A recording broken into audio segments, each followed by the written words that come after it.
Saint-Just, discours du 9 Thermidor en 2. Avant de lire son discours, je vais lire la note qui est écrite à la page 769 des œuvres complètes de Saint-Just, Gallimard, Folio Histoire, Paris 2004. La note dit ceci. La condamnation des cordeliers en mars, celle des dantonistes en avril, la persistance de la guerre, la fête de l'être suprême, le vote de la loi de Prairial réorganisant le tribunal révolutionnaire avait provoqué des désaccords et des craintes parmi les conventionnels. Des oppositions croissantes divisent désormais le comité de salut public. Le lendemain du discours de Robespierre dénonçant les fripons sans les nommer, Saint-Just prend la parole pour la dernière fois et s'emploie à défendre celui que l'on accuse de tyrannie. Bien des passages peuvent paraître obscurs car ils renvoient à des événements de la nuit précédente et à la volonté de certains membres du comité de salut public de contrôler la teneur du discours de Saint-Just. On sait que ce dernier ne communiqua pas son texte à ses collègues du comité de salut public qui se sentirent du même coup menacés. Selon Michelet, au 3e alinéa, Tallien interrompt Saint-Just. L'important, dans le politique, c'est ce qui excède la politique. Saint-Just, le 9 Thermidor, muet, les bras croisés, pendant des heures sous les hurlements de la Convention. Selon Jean-Pierre Lyotard. Fin de citation, je lis maintenant le discours en tant que tel. Je ne suis d'aucune faction. Je les combattrai toutes. Elles ne s'éteindront jamais que les institutions qui produiront les garanties, qui poseront la borne de l'autorité et feront plonger sans retour l'orgueil humain sous le joug de la liberté publique. Le cours des choses a voulu que cette tribune, aux harangues, fût peut-être la roche tarpéienne pour celui qui viendrait vous dire que des membres du gouvernement ont quitté la route de la sagesse. J'ai cru que la vérité vous était due, offerte avec prudence, et qu'on ne pouvait rompre avec pudeur l'engagement pris avec sa conscience de tout oser pour le salut de la patrie. Quel langage vais-je vous parler ? Comment vous peindre des erreurs dont vous n'avez aucune idée ? Et comment rendre sensible le mal qu'un mot décèle, qu'un mot corrige ? Vos comités de sûreté générale et de salut public m'avaient chargé de vous faire un rapport sur les causes de la commotion sensible qu'avait éprouvée l'opinion publique dans ces derniers temps. La confiance des deux comités m'honorait, mais quelqu'un cette nuit a flétri mon cœur et je ne veux parler qu'à vous. J'en appelle à vous de l'obligation que quelques-uns semblaient m'imposer de m'exprimer contre ma pensée. On a voulu répandre que le gouvernement était divisé. Il ne l'est pas. Une altération politique que je vais vous rendre a seulement eu lieu. Ils ne sont point passés, tous les jours de gloire, et je préviens l'Europe de la nullité de ses projets contre la vigueur du gouvernement. Je vais parler de quelques hommes que la jalousie me paraît avoir portés à accroître leur influence et à concentrer dans leurs mains l'autorité par l'abaissement ou la dispersion de ce qui gênait leurs desseins. En outre, en mettant à leur disposition la milice citoyenne de Paris, en supprimant ses magistrats pour s'attribuer leurs fonctions. Qu'ils me paraissent avoir projeté de neutraliser le gouvernement révolutionnaire et tramer la perte des gens de bien pour dominer plus tranquillement. Ces membres avaient concouru à me charger du rapport. Tous les yeux ne m'ont point paru dessillés sur eux. Je ne pouvais pas les accuser en leur propre nom, il eût fallu discuter longtemps dans l'intérieur le problème de leur entreprise. Ils croyaient que, chargé par eux de vous parler, j'étais contraint par respect humain de tout concilier ou d'épouser leur vue et de parler leur langue.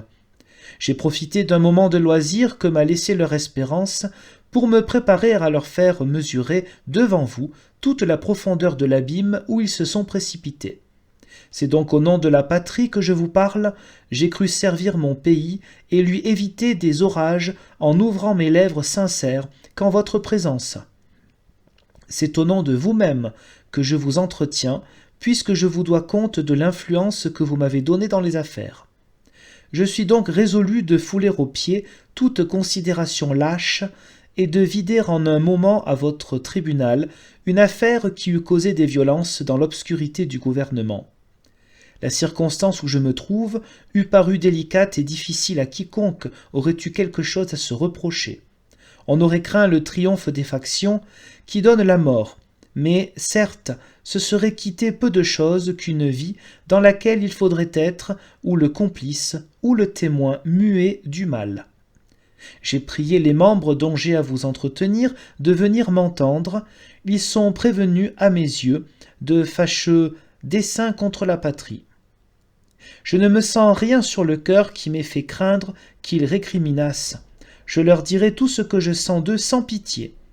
J'ai parlé du dessein de détruire le gouvernement révolutionnaire. Un complice de cet attentat est arrêté et détenu à la conciergerie. Il s'appelle Legré. Il avait été receveur des rentes. Il était membre du comité révolutionnaire de la section du muséum. Il s'ouvrit de son projet à quelques personnes qu'il crut attirer dans son crime. Le gouvernement révolutionnaire était, à son gré, trop rigoureux. Il fallait le détruire. Il manifesta qu'on s'en occupait. Legré ajoute que des discours étaient préparés dans les sections contre la Convention nationale. Il se plaignit de l'expulsion des nobles, que ça avait été un moyen de les reconnaître pour les assassiner, que la mémoire de Danton allait être réhabilitée, qu'on ferait repentir Paris des jugements exécutés sous ses yeux. Dans le même temps, le bruit dans toute l'Europe se répandait que la royauté, en France, était rétablie, la Convention nationale égorgée, et l'arbre de la liberté et les instruments du supplice des traîtres brûlés au pied du trône. Il s'y répandait que le gouvernement était divisé. On se trompe. Les membres du gouvernement étaient dispersés. Dieu, vous avez voulu qu'on tentât d'altérer l'harmonie d'un gouvernement qui eut quelque grandeur, dont les membres ont sagement régi, mais n'ont point voulu toujours en partager la gloire. Vous avez voulu qu'on méditât la perte des bons citoyens. Je déclare avoir fait mon possible pour ramener tous les esprits à la justice et avoir reconnu que la résolution évidente de quelques membres y était opposée. Je déclare qu'on a tenté de mécontenter et d'aigrir les esprits pour les conduire à des démarches funestes, et l'on n'a point espéré de moi, sans doute, que je prêterai mes mains pures à iniquité. Ne croyez pas au moins qu'il ait pu sortir de mon cœur l'idée de flatter un homme. Je le défends parce qu'il m'a paru irréprochable, et je l'accuserai lui-même s'il devenait criminel. Quel plan d'indulgence grand Dieu que celui de vouloir la perte d'hommes innocents. Le comité de sûreté générale a été environné de prestige pour être amené à ce but. Sa bonne foi n'a point compris la langue que lui parlait un dessein si funeste. On le flattait, on lui insinuait qu'on visait à le dépouiller de son autorité. Les moindres prétextes sont saisis pour grossir l'orage. 3 ouvriers de la poudrière, habitants d'Arcueil, mêlés à 10 ou 12 pensionnaires de Bicêtre, qui s'étaient enivrés ensemble, sont présentés aux 2 comités par Billaud-Varenne comme des patrouilles de conjurés. À ce sujet, il faut arrêter ou chasser le maire de Paris et l'état-major et s'emparer de tout. Cette nuit encore, on se disait sous le couteau, on annonçait qu'on serait mort sous 24 heures, qu'il y aurait une révolte aujourd'hui. J'adjure ici les consciences. N'est-il point vrai que dans le même temps on inspirait à beaucoup de membres des terreurs telles qu'ils ne couchaient plus chez eux? On leur insinuait que certains membres du comité faisaient à leur sujet de sanglantes propositions. On préparait ainsi les cœurs à la vengeance et à l'injustice. J'atteste que Robespierre s'est déclaré le ferme appui de la Convention et n'a jamais parlé dans le comité qu'avec ménagement de porter atteinte à aucun de ses membres. Collot et Billaud prennent peu de part, depuis quelque temps, aux délibérations, et paraissent livrés à des intérêts et à des vues plus particulières. Billaud assiste à toutes les séances sans parler, à moins que ce ne soit dans le sens de ses passions, ou contre Paris, contre le tribunal révolutionnaire, contre les hommes dont il paraît souhaiter la perte. Je me plains que lorsqu'on délibère, il ferme les yeux et feint de dormir, comme si son attention avait d'autres objets.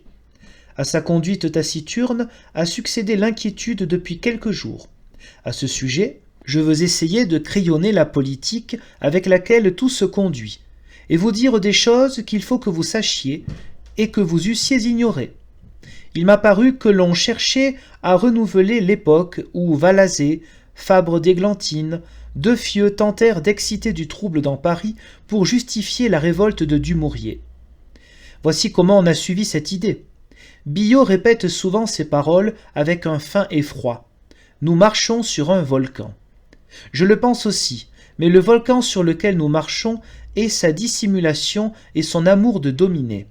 Le bruit court dans l'étranger que la Convention a été forcée de tirer 60 000 hommes de la Belgique pour les appeler vers Paris.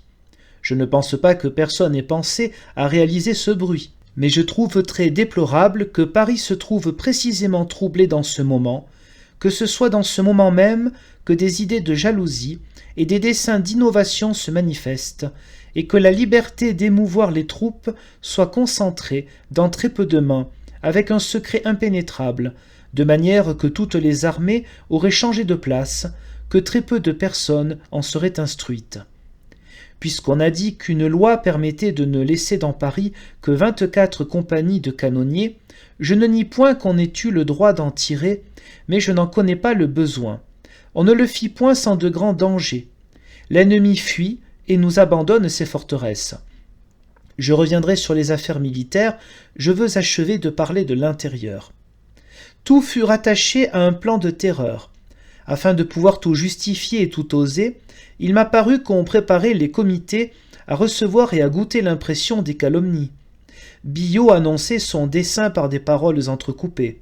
Tantôt c'était le mot de Pisistrate qu'il prononçait, et tantôt celui de danger. Il devenait hardi dans les moments où, ayant excité les passions, on paraissait écouter ses conseils. Mais son dernier mot expira toujours sur ses lèvres, il hésitait, il s'irritait, il corrigeait ensuite ce qu'il avait dit hier. Il appelait tel homme absent Pisistrate, aujourd'hui présent il était son ami. Il était silencieux, pâle, l'œil fixe, arrangeant ses traits altérés. La vérité n'a point ce caractère, ni cette politique. Mais si l'on examine ce qui pouvait avoir donné lieu à la discorde, il est impossible de le justifier par le moindre prétexte d'intérêt public. Aucune délibération du gouvernement n'avait partagé les esprits. Non point que toutes les mesures absolument eussent été sages, mais parce que ce qu'il y avait de plus important, et surtout dans la guerre, était résolu et exécuté en secret. Un membre s'était chargé, trompé peut-être, d'outrager sans raison celui qu'on voulait perdre, pour le porter apparemment à des mesures inconsidérées, à se plaindre publiquement, à s'isoler, à se défendre hautement, pour l'accuser ensuite des troubles dont on ne conviendra pas que l'on est la première cause. Ce plan a réussi, à ce qu'il me paraît, et la conduite rapportée plus haut a tout aigri. C'est dans l'absence de ce membre qu'une expédition militaire, qu'on jugera plus tard, parce qu'on ne peut la faire connaître encore, mais que je tiens pour insensée, comme la circonstance où elle prévalut, fut imaginée. On avait ordonné de tirer, sans m'en avertir ni mes collègues, de l'armée de Sambre et Meuse, 18 000 hommes pour cette expédition. On ne m'en prévint pas. Pourquoi ? Si cet ordre, donné le 1er Messidor, s'était exécuté, l'armée de Sambre et Meuse était forcée de quitter Charleroi, et se replier peut-être sous Philippeville et Givet, et d'abandonner Avesnes et Maubeuge. Ajouterai-je que cette armée était devenue la plus importante. L'ennemi avait conduit devant elle toutes ses forces. On l'a laissée sans poudre, sans canon, sans pain. Des soldats y sont morts de faim en baisant leurs fusils. Un agent que mes collègues et moi envoyâmes au comité pour demander des munitions ne fut point reçu comme j'aurais été sensiblement flatté qu'il le fût. Et je dois cet éloge à Prieur, qu'il parut sensible à nos besoins. Il fallait vaincre, on a vaincu. La journée de Fleurus a contribué à ouvrir la Belgique. Je désire qu'on rende justice à tout le monde, et qu'on honore des victoires, mais non point de manière à honorer davantage le gouvernement que les armées, car il n'y a que ceux qui sont dans les batailles qui les gagnent, et il n'y a que ceux qui sont puissants qui en profitent. Il faut donc louer les victoires et s'oublier soi-même. Si tout le monde avait été modeste, et n'avait point été jaloux, qu'on parlât plus d'un autre que de soi, nous serions fort paisibles. On n'aurait point fait violence à la raison pour amener des hommes généreux au point de se défendre, pour leur en faire un crime. L'orgueil enfante les factions. C'est par les factions que les gouvernements voisins d'un peuple libre attaquent sa prospérité. Les factions sont le poison le plus terrible de l'ordre social. Elles mettent la vie des bons citoyens en péril par la puissance de la calomnie. Lorsqu'elles règnent dans un État, personne n'est certain de son avenir, et l'empire qu'elles tourmentent est un cercueil. Elles mettent en problème le mensonge et la vérité, le vice et la vertu, le juste et l'injuste. C'est la force qui fait la loi. Si la vertu ne se montrait parfois, le tonnerre à la main, pour rappeler tous les vices à l'ordre, la raison de la force serait toujours la meilleure. Ce n'est qu'après un siècle que la postérité plaintive verse des pleurs sur la tombe des Gracques et sur la roue de Sydney. Les factions, en divisant un peuple, mettent la fureur de parti à la place de la liberté. Le glaive des lois et les poignards des assassins s'entrechoquent. On n'ose plus parler ni se taire. Les audacieux qui se placent à la tête des partis forcent les citoyens à se prononcer entre le crime et le crime. Ainsi, sous le règne d'Hébert et de Danton, tout le monde était furieux et farouche par peur. C'est pourquoi le vœu le plus tendre pour sa patrie que puisse faire un bon citoyen, le bienfait le plus doux qui puisse descendre des mains de la Providence sur un peuple libre, le fruit le plus précieux que puisse recueillir une nation généreuse de sa vertu, c'est la ruine, c'est la chute des factions.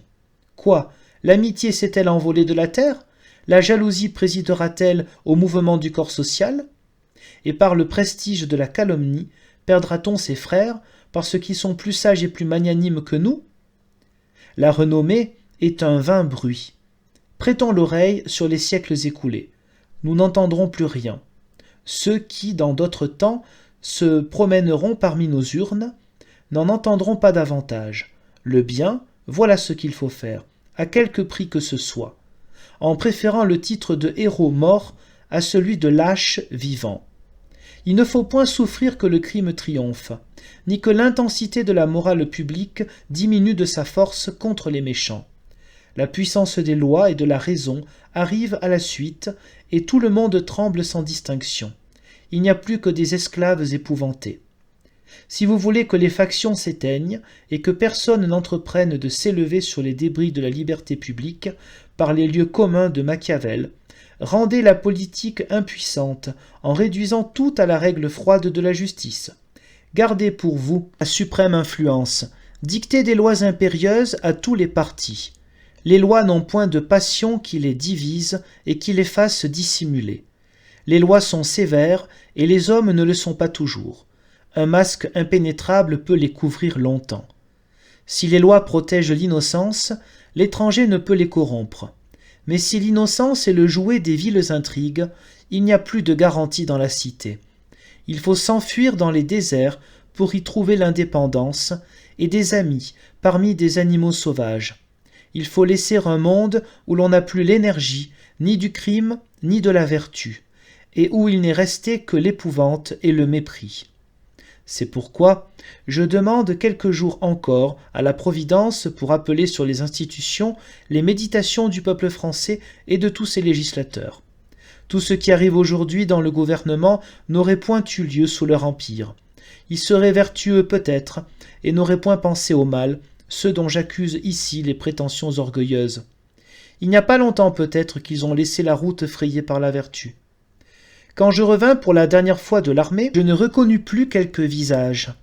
Les membres du gouvernement étaient éparses sur les frontières et dans les bureaux. Les délibérations étaient livrées à 2 ou 3 hommes avec le même pouvoir et la même influence que le comité même, qui se trouvait presque entièrement dispersé, soit par des missions, soit par maladie, soit par les procès intentés aux autres pour les éloigner. Le gouvernement, à mes yeux, a véritablement été envahi par 2 ou 3 hommes.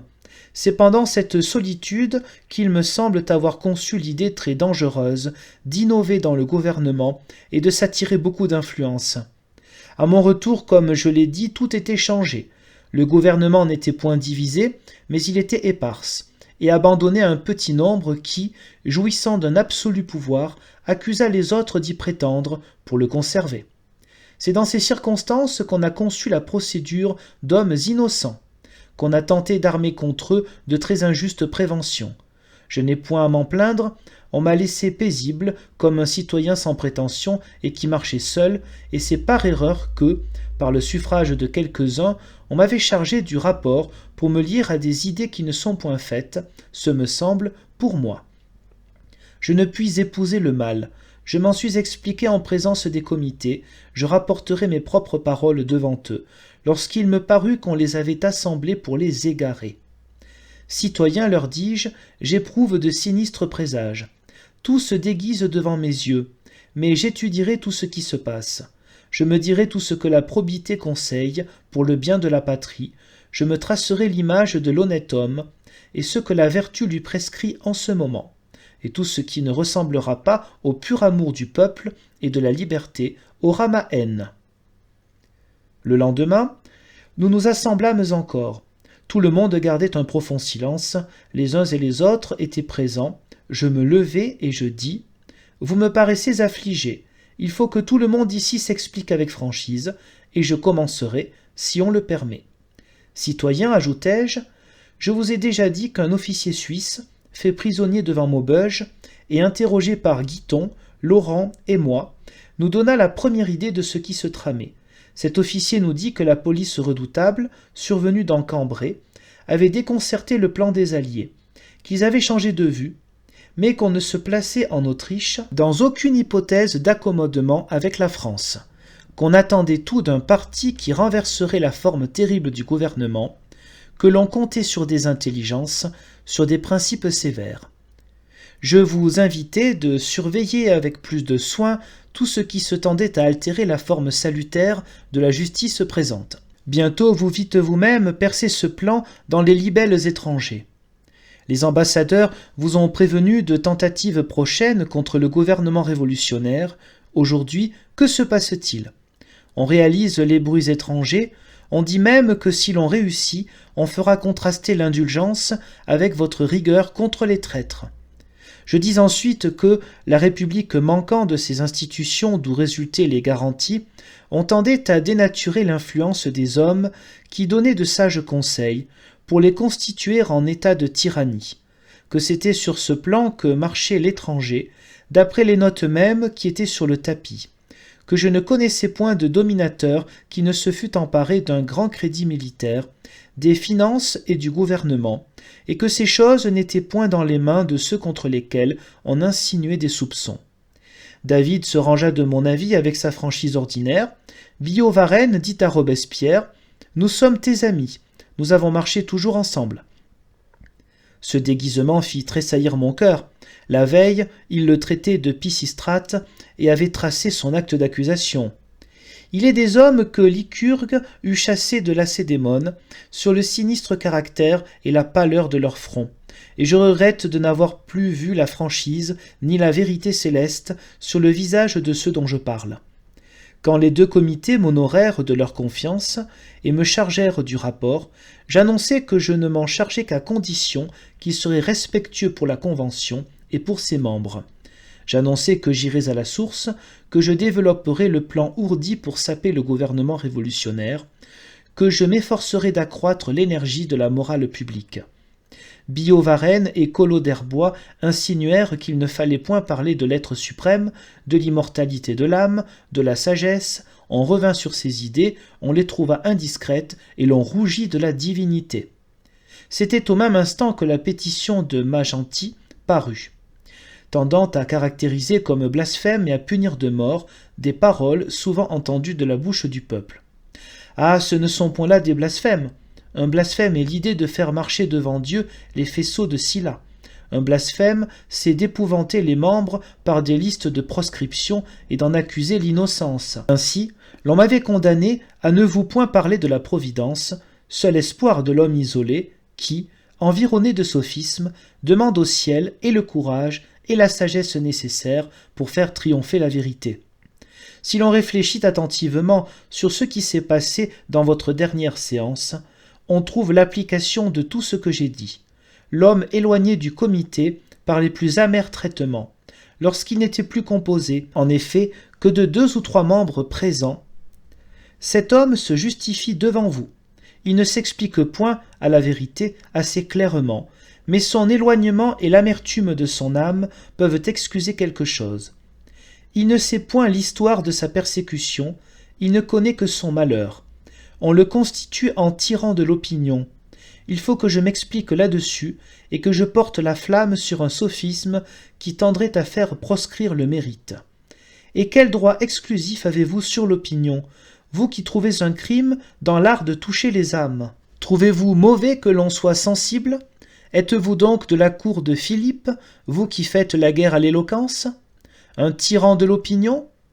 Qui vous empêche de disputer l'estime de la patrie, vous qui trouvez mauvais qu'on la captive? Il n'est point de despote au monde, si ce n'est Richelieu, qui se soit offensé de la célébrité d'un écrivain. Est-il un triomphe plus désintéressé? Caton aurait chassé de Rome le mauvais citoyen qui eût appelé l'éloquence dans la tribune aux harangues le tyran de l'opinion. Personne n'a le droit de stipuler pour elle. Elle se donne à la raison, et son empire n'est pas le pouvoir des gouvernements. La conscience publique est la cité, elle est la sauvegarde du citoyen. Ceux qui ont su toucher l'opinion ont tous été les ennemis des oppresseurs. Démosthène était-il tyran? Sous ce rapport, sa tyrannie sauva pendant longtemps la liberté de toute la Grèce. Ainsi, la médiocrité jalouse voudrait conduire le génie à l'échafaud. Eh bien, comme le talent d'orateur que vous exercez ici est un talent de tyrannie, on vous accusera bientôt comme des despotes de l'opinion. Le droit d'intéresser l'opinion publique est un droit naturel, imprescriptible, inaliénable, et je ne vois d'usurpateur que parmi ceux qui tendraient à opprimer ce droit. Avez-vous vu des orateurs sous le sceptre des rois? Non. Le silence règne autour des trônes. Ce n'est que chez les peuples libres qu'on a souffert le droit de persuader ses semblables. N'est-ce point une arène ouverte à tous les citoyens? Que tout le monde se dispute la gloire de se perfectionner dans l'art de bien dire, et vous verrez rouler un torrent de lumière qui sera le garant de notre liberté, pourvu que l'orgueil soit banni de notre République. Immolez ceux qui sont les plus éloquents, et bientôt on arrivera à celui qui les enviait et qui l'était le plus après eux. Un censeur royal se serait contenté de dire « Vous avez écrit contre la cour et contre monseigneur l'archevêque. » Mais qu'avons-nous donc fait de notre raison? On dit aujourd'hui à un membre du souverain « Vous n'avez pas le droit d'être persuasif. » Le membre qui a parlé longtemps hier à cette tribune ne paraît point avoir assez nettement distingué ceux qui l'inculpaient. Il n'a point à se plaindre et ne s'est pas plaint non plus des comités, car les comités me semblent toujours dignes de votre estime, et les malheurs dont j'ai tracé l'histoire sont nés de l'isolement et de l'autorité extrême de quelques membres restés seuls. Il devait arriver que le gouvernement s'altérerait en se dépouillant de ses membres. Couthon est sans cesse absent. Prieur de la Marne est absent depuis 8 mois. Saint-André est au Port-la-Montagne. Lindé est enseveli dans ses bureaux. Prieur de la Côte d'Or dans les siens. Moi j'étais à l'armée. Et le reste, qui exerçait l'autorité de tous, me paraît avoir essayé de profiter de leur absence. Je regarderai comme un principe salutaire et conservateur de la liberté publique que le tapis du comité fût environné de tous ses membres. Vous aviez confié le gouvernement à 12 personnes. Il s'est trouvé en effet, le dernier mois, entre les mains de 2 ou 3. Avec cette imprudence, on s'expose à inspirer aux hommes le goût de l'indépendance et de l'autorité.